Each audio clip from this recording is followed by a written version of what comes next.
Hey guys, welcome back to my channel and welcome to another episode of where we're tackling every single faction in the game of stage 21, beating it for the first time. And I'm doing it on my free-to-play account, and this is a sub-series of my free-to-play account series that I call Free Smiles. If you haven't checked it out yet, make sure to check it out. But it's going to be a guide showcase of how I'm doing it on my free-to-play account. Again, tackling each individual faction, beating the stage 21 for the first time and getting all 3 stars without any of our champions dying, of course. And today we're going to be talking about the Ogryn Tribes. Now, when it comes to the Ogryn Tribes, there's a lot of great champions here you can definitely utilize. We haven't used any of the legendary champions in Ogryn Tribes, and that's because we got the ultimate cheese, guys. There are 2 champions here that are amazing for cheesing this faction, and the first one I'm going to talk about is Belor. Now, Belor has AoE on every single one of his abilities. On an A1, block active skills. On the A2, decreased speed, which is really huge, and on the A3 he does have the attack down, and he does have a mini defense down as well that he can land, but it's really nice. And of course he also has a 15% increased speed in all faction crypts, or faction crypts alone. So he is amazing, especially if you throw a stun set on him, because he can just continuously lock down the waves, try to lock down the ads on the boss. So he's really great, and he's really great for cheesing this faction, especially in a stun set. And the other 2 champions that I ended up using, or 2 of my champions I ended up using that are super cheese as well, is Maneater. If you have 2 Maneaters, this faction is going to be a cakewalk for you, because if you have him running fast enough, or if you have him built with enough accuracy, or you can pretty much just have unkillable going all the time basically.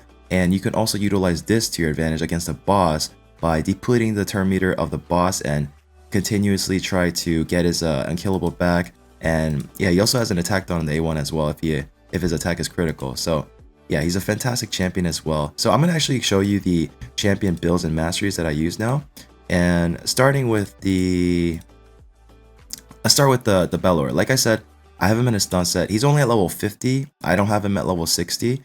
He is a great campaign farmer as well, but I'm not really utilizing him in that aspect. So I only built him up a bit so I can have him utilized for this faction. I did originally have him at level 40, but he was a little bit too squishy, because there were times where I would actually take a hit and then he would just instant die, and I didn't want that to happen. So I did end up taking him to level 50, and I do have him fully booked out as well with no blessings, but I do have him in a pretty simple stun set. I didn't even maximize building or upgrading my gear, because this wasn't really worth upgrading for me, and I just wanted to utilize him for the stun capabilities. So for his speed, he has 175.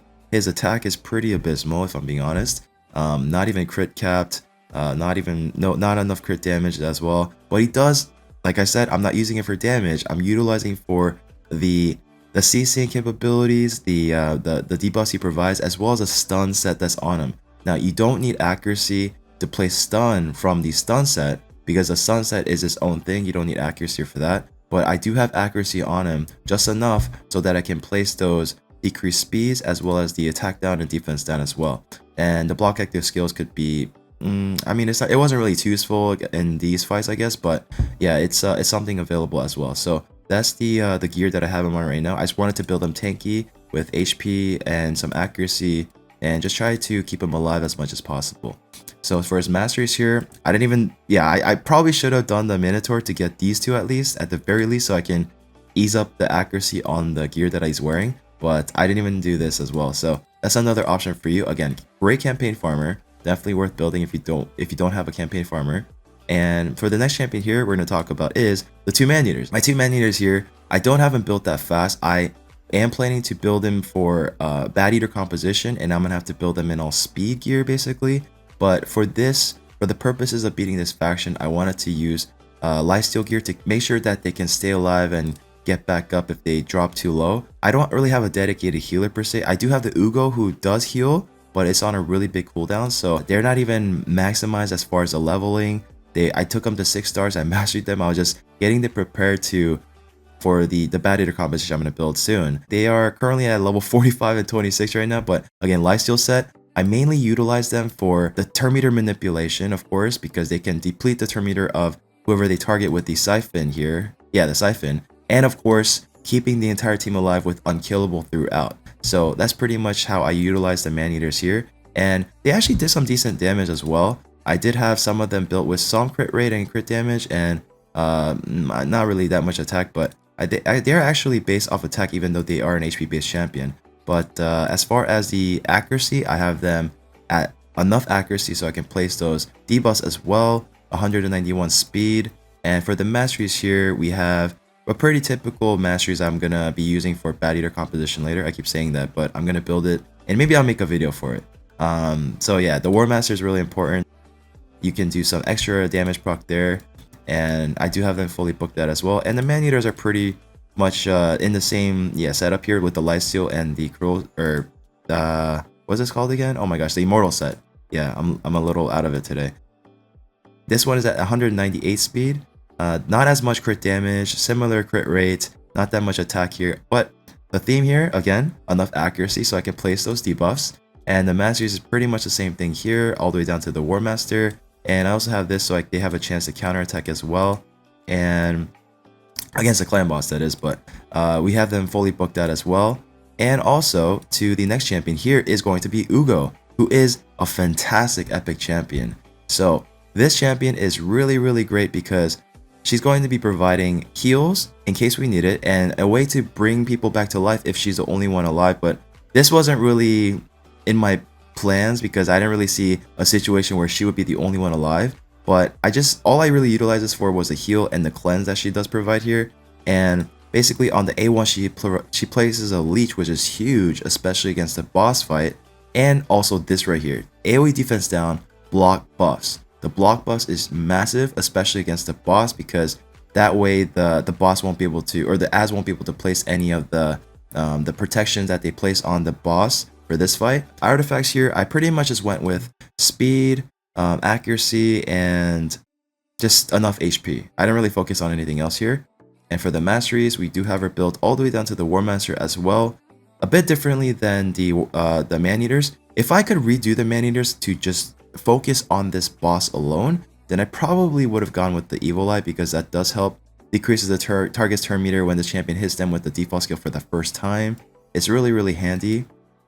So that's pretty much how Ugo is built here. And for the final 5th champion, we have Skull Crusher. Skull Crusher, right now I haven't built for my clan boss team, which is not Bat Eater. It's another Ultra Nightmare team that I have built, but I do have him built in Toxic here. And he was kind of putting out some damage from the Toxic set with the poisons. It was helpful, especially against the boss fight and against certain champions, or some of the champions we were facing. But yeah, I didn't really change anything about him. I left him the way I have him for my clan boss originally, and I just utilize him that way. And he's not really fast or anything like that, 158 speed, which is fine, I guess, because he can keep the unkillable proc on himself longer. But he, yeah, I didn't really do much with him, to be honest. He is crit capped, I guess. He does have enough HP where he's healthy. And yeah, again, Toxic set, which does place poisons, a chance to place poisons. And he is fully, no, he's not fully booked out. So I only have this booked out here, and I didn't really care about this. And for the Masters here, pretty similar to the Man Eater I showed you earlier. Alright, so onto the run here. We're going to be starting with the Bellower, the 2 Man Eaters, the Ugo, and the Skull Crusher. Now, all I'm going to be doing here is just try to get down the waves as quickly as possible, and I want to focus on the Allure and the Lua, because the Lua really does hit hard, and the Allure is going to be able to put us to sleep and decrease our turn meters as well. So those are the 2 focal points right now, but I do have their turn meters already low enough, and I wanted to try to down this other champion that's about to take his turn as soon as possible. And I did have a stun land on the Banshee on the far right side. I'm just going to keep tackling one of these champions one at a time and just get him down as quickly as possible. And by the time there's 1 champion left remaining, or a couple with low HP, I'm just going to be using my A1 over and over until I get all my cooldowns back so I can be ready for the next fight.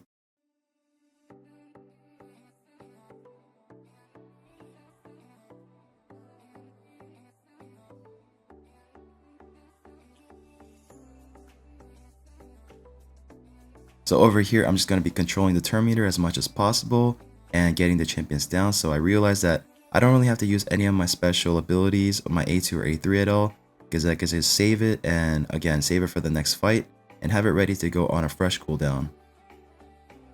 So we got by the wave 1 pretty quickly. Now over here, we want to focus on the Paragon and the Nazana. Nazana does put an ally protection on everybody, which can be really annoying to down the other champions, because the Hexia also hits hard, or the Corpse Collector, and also the Paragon is going to be able to put an unkillable buff on champions that get low. So I want to target the Paragon immediately and try to get rid of it, and Nazana as well.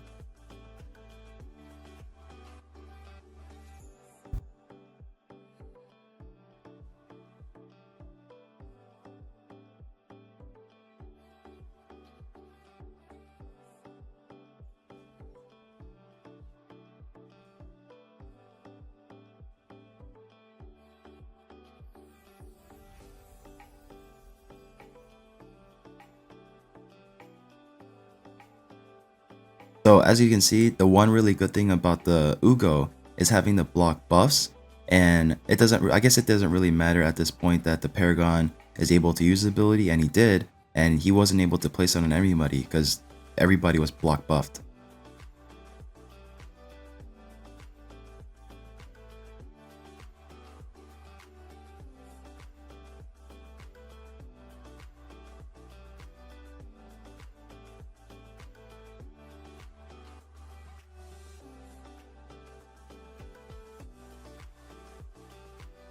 As you can see here, I'm utilizing his turn meter manipulation with the depletion so that the champions can't take a turn, and I'm so fortunate here that the Nazana got a stun. And I did mention earlier that the Nazana does place the ally protection on anybody, but the Ugo does cancel that out because she does have the block buffs once again, so it doesn't really matter if I wanted to target any other champions or not. But the Nazana does have an AoE attack on the A1 that does place an attack down, which can be really annoying. So controlling her as much as possible, getting rid of her as quickly as possible is going to help a lot for your team.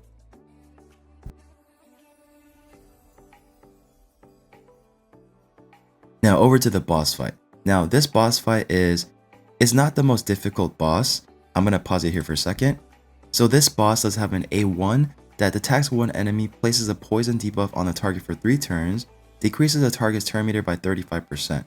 For the A2, attacks all enemies, places True Fear debuff for 1 turn, also places poison debuff for 3 turns, and decreases the turn meter of all enemies by 50%.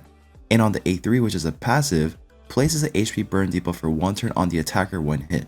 So a lot of this is avoidable as long as I can place a block debuff on my champions with like a Man-Eater's A3, which does provide the immunity basically, and I also get the unkillable as well. So the poisons won't really affect me, the HP burn won't affect me at all. A lot of this is avoidable. So this boss is typically one of the, I would say one of the easier bosses to deal with in the game. But as I said earlier, my Bellower does end up taking a lot of hits here. So as long as I can utilize the Man-Eaters and make sure that I have them going in a rotation where I can always have the unkillable buff on everybody, also along with utilizing their A2, which is going to decrease or deplete the turn meter of the boss as well. So typically when you fight against this boss, you want to try to target the ads as soon as possible, because the ads are going to be providing some buffs for the boss. The ad on the right side is going to place a block damage buff on the boss for 1 turn, and the ad on the left is going to place a block debuffs buff on the boss for 1 turn. Now once this block debuff is placed, you're not going to be able to put any debuffs on the champion obviously, and if the block damage is on it as well, you're not going to be able to place any damage. So that's pretty much the strategy and all there is to the fight. Just down the ads as soon as possible and then focus on the boss. I'm going to let the rest of this video play out. Hope you guys enjoy, and if you guys do enjoy my content, please make sure to subscribe, hit that like button, and I'll see you all in the next video.